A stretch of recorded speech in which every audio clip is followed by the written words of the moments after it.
Əshab-ı Kəhfin yolu.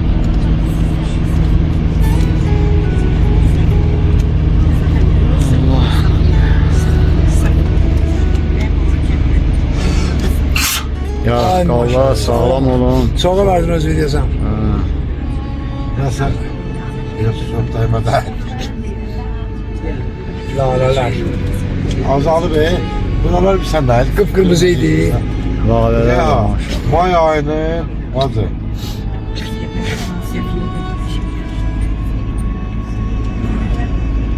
Ve May ayının Ay maşallah, ay dördü. maşallah. Ay Bu da maşallah. sertilmiş. Bu da May ayının dördü bata-batta. Hayda hayda. Bir günde iki fasıl.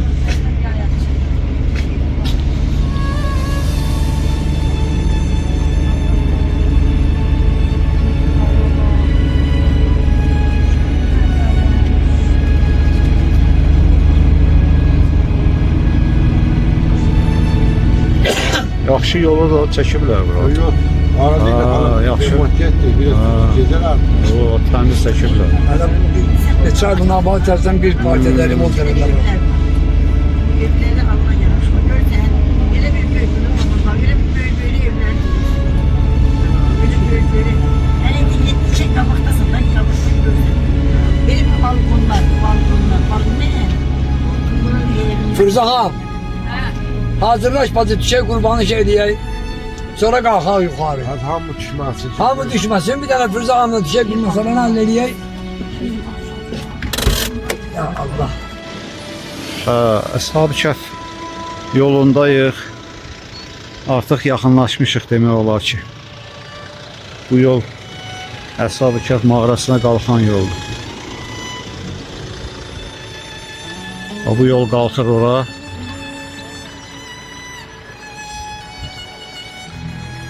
İnşallah çəkim göstərim. Görməyənlər inşallah gəlib görərlər.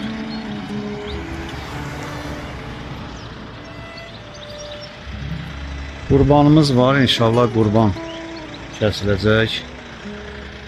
Onu gözləyirik. Gəldiyimiz maşında bu maşında dediyim kimi. İnşallah yuxarıda da çəkilişlərimiz olacaq. Möhtəşəm bir yerdir demək olar ki.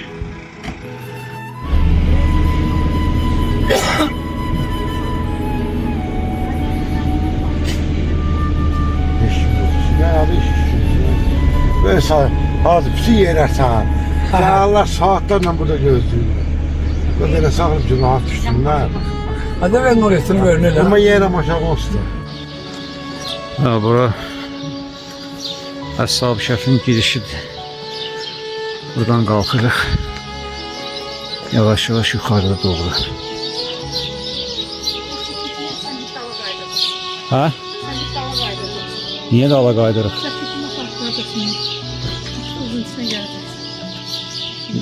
Ver mənə. Ver aparım.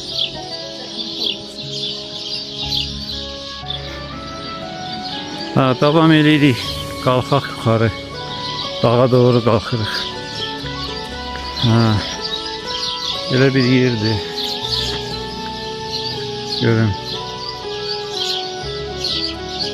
Adam az ancaq.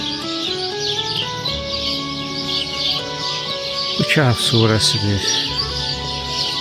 Əshab-ı Kəhf haqqında. Kəhf surəsi 18-ci ayət.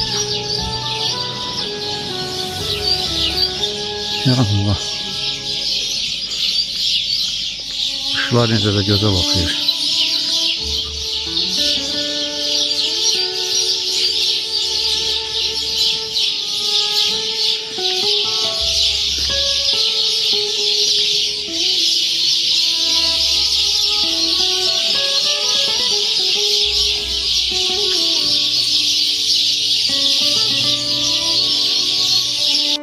Yolumuza davam edirik.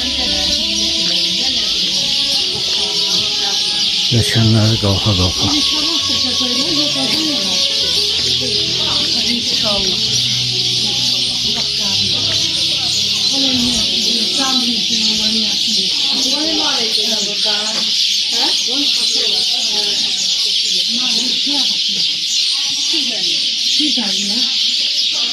Baltasını aldık. Bir sabah aldık. Evet. Adam da aldı. İndi ve kalkacak. 12-13 oldu. Ya Allah.